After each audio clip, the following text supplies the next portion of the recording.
வணக்கம். நான் உங்கள் ஜெயா. இன்றைக்கி நம்ம இந்த வீடியோவில் கிரீஷ் கர்னாட் எழுதின வெட்டிங் ஆல்பம் இந்த பிளேயோடைய சம்மரியை பார்க்கலாம் வாங்க. கிரீஷ் கர்னாட் 1938 மே 19 மகாராஷ்டிராவில் இருக்கிற மாத்ரனில் பிறந்திருக்காரு. இவர் ஒரு நடிகர், திரைப்பட இயக்குனர், எழுத்தாளர், நாடக ஆசிரியர். இவருக்கு நிறைய அவார்ட்ஸ் கிடச்சிருக்கு. முக்கியமாக பார்த்திங்கன்னா நேஷ்னல் ஃபிலிம் அவார்டு பெஸ்ட் ஆக்டருக்கு இவர் கிடச்சிருக்கு. அது மாத்திரம் இல்லாமல் பத்மஸ்ரீ, பத்மபூஷன் இந்த அவார்டெல்லாம் அவர் வாங்கியிருக்காரு. அவர் 2019 ஜூன் 10 பெங்களூரில் காலமாயிட்டார். இந்த பிளேயோடைய தீம் பார்த்திங்கன்னா cultural identity and tradition, family dynamics and relationships, role of arranged marriage, psychological and emotional struggles, modernisation versus tradition, personal secrets and family unawareness. அதாவது ஒரே குடும்பத்தில் ஒரே வீட்டில் வசிக்கிறவங்களுக்கு கூட ரகசியங்கள் இருக்கும், அது மற்றவங்களுக்கு தெரியாமவே இருக்கும் அப்படின்றது தான் personal secrets and family awareness. இது ஒன் ஆக்ட் பிளே, ஆனால் இதில் 9 சீன்ஸ் இருக்குது. இது பப்ளிஷ் ஆனது 2009. முதல்ல இது கன்னட மொழியில் தான் அவர் எழுதினாரு. அந்த கன்னட மொழியில் இந்த நாடகத்தோட பேர் மடுவேய ஆல்பம். இதில் முக்கியமான கதாபாத்திரம்னு பார்த்தீங்கன்னா விதுலா. அவங்களுக்கு கூடிய சீக்கிரத்தில் திருமணம் ஆக போகுது. ரோஹித் விதுலாவோடைய சகோதரர். அஸ்வின் இவர் அமெரிக்காவில் இருக்கார். அவர் தான் விதுலா திருமணம் பண்ணிக்க போகிறாரு. ஹேமா விதுலாவுடைய சகோதரி. அவங்க திருமணமாகி ஆஸ்திரேலியா இருக்காங்க. இப்போ கல்யாணத்துக்காக அவங்க இந்தியா வந்திருக்காங்க. ராதாபாய் இவங்க வீட்டில் இருக்கிற சமையல்காரம்மா. யமுனா ராதாபாயோடைய மகள். பிரதிபா ரோஹித் வேலை செய்கிறார் இல்லையா, அந்த ஸ்டூடியோவில் அவங்க ப்ரொடியூசர். அவங்க ஒரு டிவி ஸ்டேஷனில் தான் வேலை செஞ்சுட்டுருக்காங்க. இப்போ நாடகத்தோட ஆரம்பத்தில் பார்த்தீங்கன்னா விதுலா அஸ்வினுக்கு ஒரு பிசின்னு இருக்காங்க. ஏன்னா அவங்க பேச்சே வெறும் வீடியோ ரெக்கார்ட்ஸ் மூலமாகவும் இமெயில் மூலமாகவும் தான். அதனால் அவங்க பேசுகிறாங்க, ரோஹித் அதை ரெக்கார்ட் பண்ணிகிட்ருக்கான். அவங்களுடைய கம்யூனிகேஷனே இந்த அளவில் தான் இருக்குது. அவங்க திருமணம் பெற்றோர்களால் நிச்சயிக்கப்பட்ட திருமணம். ஒருத்தவங்க ஃபோட்டோஸ் மாத்திரம் பார்த்துட்டு அவங்க என்ன படிச்சிருக்காங்க, குடும்ப விவரங்கள் இது பார்த்துட்டு 2 பேருமே சம்மதிச்சு நடக்கிற ஒரு திருமணம். இது வரைக்கும் அவங்க இன்னும் நேரில் சந்திக்கல. அவங்க இவங்க வீடியோவில் பேசி அனுப்புவாங்க. அதே மாதிரி அஸ்வின் வீடியோவில் பேசி இவங்களுக்கு அனுப்புவார். இல்லைன்னா மெயிலில் இவங்க ஏதாவது மெசேஜ்னால் பாஸ் பண்ணிப்பாங்க. அப்படி தான் இது வரைக்கும் போயின்ட்டுருக்கு.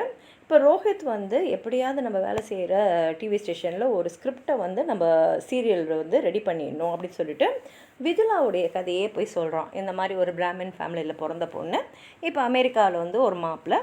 அவங்க இந்த மாதிரி பெற்றோர்கள் நிச்சயம் பண்ணியிருக்காங்க. அவங்க இப்போ திருமணம் ஆக போகுதுன்னு சொல்லும் போது பிரதீபா சொல்கிறாங்க, இதில் இன்ட்ரெஸ்டிங்காக என்ன இருக்குது, அதில் இந்த காலத்தில் வெறும் ஃபோட்டோவை பார்த்துட்டு சரின்னு கல்யாணம் பண்ணிக்கிட்டு அமெரிக்காவில் போய் வாழ போகிறதுலலாம் ஒரு சீரியலாக எடுக்க முடியாது, இதில் எந்த இன்ட்ரெஸ்ட்டும் இல்லை அப்படின்னு சொல்லிடுறாங்க.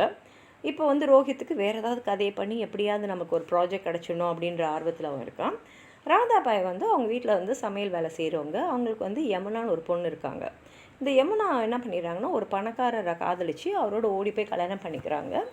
ஆனால் துரதிர்ஷ்டவசமாக அவங்களுக்கு 6 மாதத்துலேயே அவங்க கணவர் இறந்துடுறாரு. அவங்களுடைய கணவருடைய வீட்டை சேர்ந்தவங்க யமுனா திருத்தி விட்டுறாங்க.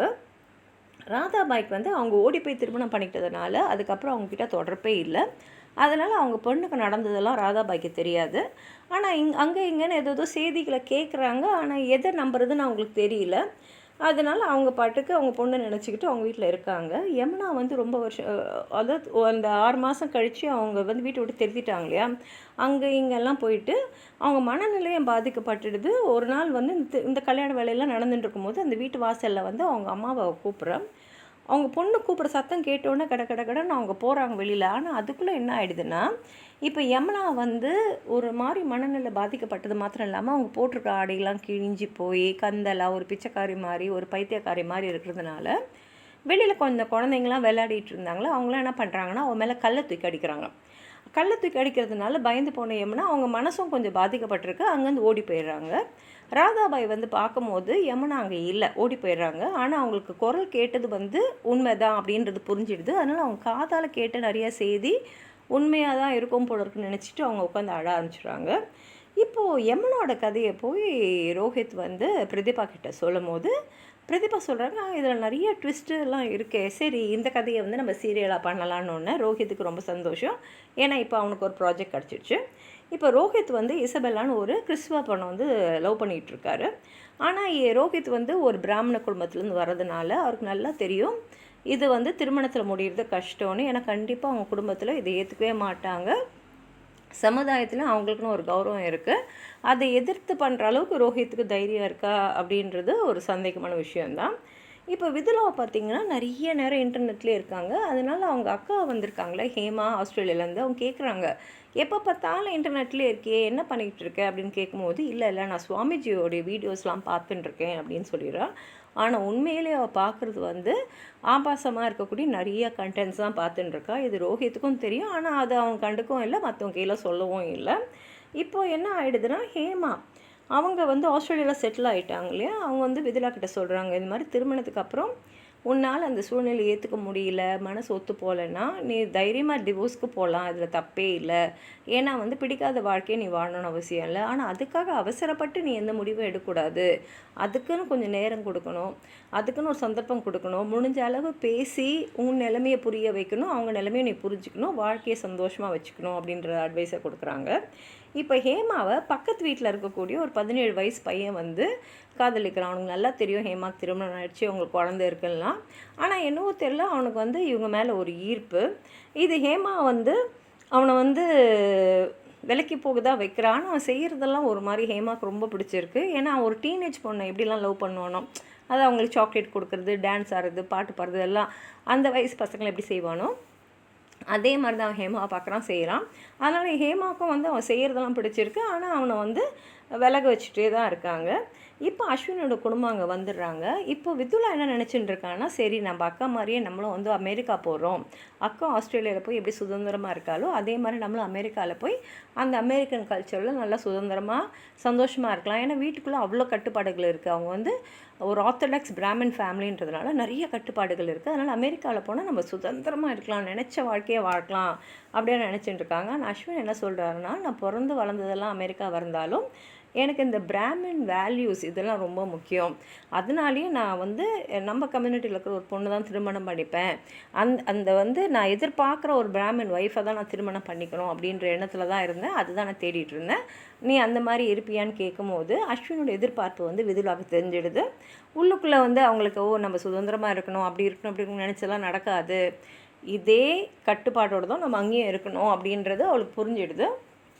ஆனால் இப்போ திருமணம் இன்னும் கொஞ்சம் நாள்லேயே இருக்குது. சமுதாயத்தை எதிர்த்துலாம், குடும்பத்தை எதிர்த்து நம்ம எதுவுமே செய்ய முடியாது அப்படின்னு தெரிஞ்சுட்டு அவள் வந்து கண்டிப்பாக நீங்கள் எதிர்பார்க்குற மாதிரியே நானும் இருப்பேன், ஒரு நல்ல பிராமன் ஒய்ஃபாக உங்களுக்கு இருப்பேன் அப்படின்ற வாக்குறுதியை அஸ்வினுக்கு அவ தரா.